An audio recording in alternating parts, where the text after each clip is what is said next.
কেন্দ্রীয় সমন্বয়কদের জিম্মি করে বিবৃতি আদায়ের অভিযোগ এবং গুম, খুন ও মিথ্যা মামলায় জড়ানোর প্রতিবাদে বিভিন্ন জেলায় বিক্ষোভ করেছে বৈষম্য বিরোধী ছাত্র আন্দোলন।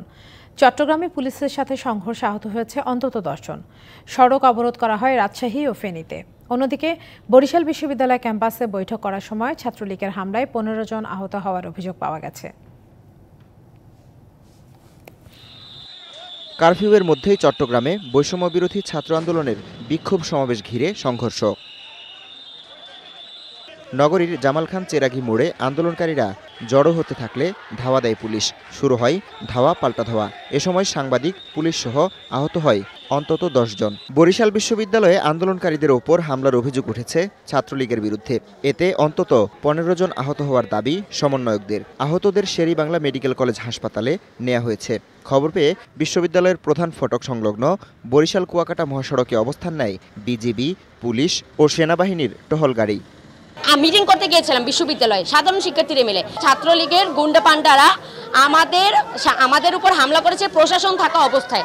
সশস্ত্র অবস্থায় এসে লাঠিসোঁটা এবং পাইপ টাইপ এনে আমাদের আন্দোলনরত শিক্ষার্থীদের উপরে হামলে পড়ে আর কি। আমরা এখন পর্যন্ত 15 জনকে হসপিটাল পর্যন্ত আনতে পেরেছি।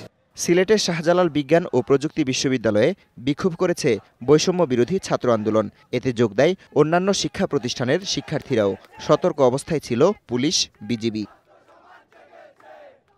ঢাকা রাজশাহী মহাসড়ক অবরোধ করে বিক্ষোভ করেছে রাজশাহী বিশ্ববিদ্যালয়ের শিক্ষার্থীরা। বেলা 11:30 থেকে দুপুর 12:30 পর্যন্ত বিশ্ববিদ্যালয়ের প্রধান ফটকের সামনে অবস্থান শেষে বিক্ষোভ মিছিল নিয়ে বিনোদপুর বাজারে যায় তারা।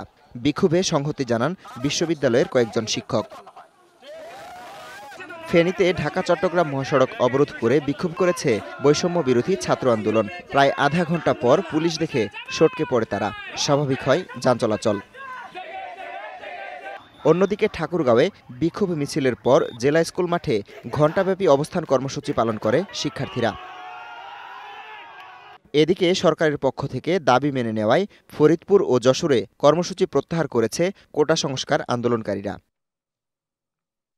DBC news desk.